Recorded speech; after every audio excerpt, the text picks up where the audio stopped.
Hello students, in this session of chapter number 7, that is cell division, we are going to learn regarding the topic that is meiosis, or it is also called as reductional division. The term meiosis was first introduced by the scientist called as J.B. Farmer. In your previous sessions, you have learned regarding the cell division, that is mitosis. Now you know that in mitosis single cell divides into two cells and chromosome number remains the same, and mitosis occurs in somatic cell or body cell, and growth of an organism occurs due to mitosis. But meiosis occurs during the formation of male and female gametes. Then meiosis is a type of cell division in which the diploid cell divides to form four haploid daughter cells having half number of chromosome. That means when a diploid cell undergoes meiosis, four haploid cells are produced. That means the chromosome number is reduced to half of the total number of chromosome. Hence, meiosis is called as reductional division, and it occurs during the formation of gametes when the reproductive cells undergo cell division. Now, reproductive cells are also called as meiocytes. So, meiosis occurs in two steps, that is meiosis first and meiosis second. Now in meiosis first, diploid cell divides into two haploid cells. That means the single cell undergoes cell division which is having two sets of chromosome, hence it is called as diploid cell. So when this diploid cell will undergo division, the chromosome number will be reduced to half of the total number of chromosome, and hence two haploid cells are produced in meiosis first. And as the cells are different from the parent cells in chromosome number, the cell division is called as heterophytic. Hetero means dissimilar. So there is difference between the parent cell and the daughter cells in chromosome number, hence it is called as heterophytic.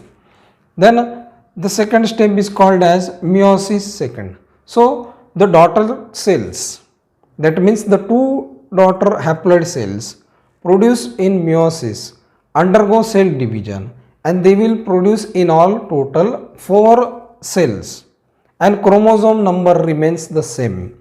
Hence the cell division is called as homophytic. Homo means similar. So the chromosome number in the daughter cell is same to that of the parent cell. Hence meiosis second is called as homophytic cell division. So first we are going to learn regarding meiosis first. Now we are going to learn regarding meiosis. You know that meiosis occurs in reproductive cells or during the formation of gametes. So here we are going to learn regarding the different stages of meiosis occurring in animal cells. Now we will see the different stages that occur in meiosis first. Now in meiosis first, the first stage is prophase first, and the prophase first has long duration and it is differentiated into different stages. The first one is leptotin. So in this diagram we can see the leptotin stage. So in leptotin the nucleus volume increases. Here we can see the volume of the nucleus has increased. Then chromosome become distinct thread like coiled. Here we can see the chromosomes which become distinct and thread like coiled, and they are of maternal origin. and called as maternal chromosomes. That means they are from the female, and paternal means they are from the male.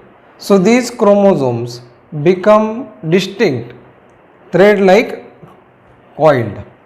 Then the ends of the chromosome converge toward the centromere. That means these ends of the chromosome converge towards the centromere. Here at the center, centromere is present. Then centriole migrate towards opposite pole. So here we can see the pair of centriole, and centrioles are found in animal cells. So these two centrioles later on move away from each other and they come towards the pole. So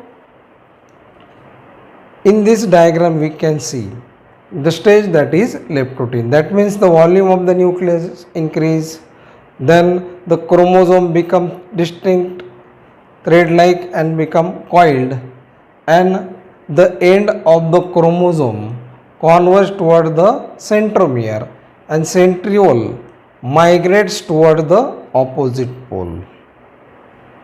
So leptotin is the first phase of prophase first. Then the second stage of prophase is called as zygote. Now in zygote, the homologous chromosomes, that means one is maternal and another one is paternal. So maternal and paternal chromosome pair, and these are called as homologous chromosomes. So they pair and come near each other. This process is called as synapsis, and the entire structure is called as synaptonymal complex. Synaptonymal complex means the pairing of maternal and paternal chromosome occur. Then the pairs are called as bivalents as they contain two chromosomes. The pair is called as bivalent. So in zygote, the maternal and paternal chromosomes pair, or it is called as pairing of homologous chromosomes, and they form synaptonymal complex and are called as bivalents. Then the next stage of the prophase first is called as Pachytene. So here we can see in this diagram the Pachytene stage. The chromatids become distinct or they are visible. Then there is crossing over between the non-sister chromatids, and here we can see the X-shaped structure is formed. So where the crossing over of the non-sister chromatid occurs, it appears X-shaped and the structure is called as chesmata. So when crossing over occurs, chromosomal segments of the non-sister chromatid get exchanged. That means here we can see that the chesmata is formed due to the crossing over of non-sister chromatids, and chromosomal segments get exchanged between these homologous chromosomes, and genetic recombination is produced. So Pachytene involves the crossing over of non-sister chromatids between the homologous chromosome, and they will produce genetic recombination. Then the next stage, that is diplotin. Now here in this diagram we can see diplotin stage. Now chromosome repel, that means the homologous chromosome start to repel or to go away from each other. Then synaptonymal complex disappear. Here we have seen the synaptonymal complex which has disappeared. Then chesmata is clearly visible. Here we can see the chesmata. Chesmata means the crossing over of non-sister chromatids between the homologous chromosome occurs, and this crossing over is called as chesmata. So chesmata becomes clearly visible in diplotin stage. Similarly, the pair of centriole start to move towards the pole. That means one centriole will move to this pole, the second one will move to this pole. So in diplotin, the chromosomes which repel from each other is called as desynapsis. That means these two homologous chromosomes will go away from each other, and this is called as desynapsis, and synaptonymal complex disappears, and the crossing over between the non-sister chromatid, that is chesmata, is clearly visible in diplotin. Then the last stage of prophase first is dikinesis. Now in dikinesis, the chesmata shifts from centromere towards the end of the chromosome. So initially the chesmata was formed here, and later on it shifts to the end of the chromosome, and this phenomenon or process is called as terminalization. Then nucleolus disappear. Similarly, nuclear membrane also disappears, and spindle fibers develop from the two ends or two poles of the cell from the centrioles. So in dikinesis, the chesmata which was formed at the centromere shift towards the end of the chromosome, and as it shifts to the end, it is called as terminalization.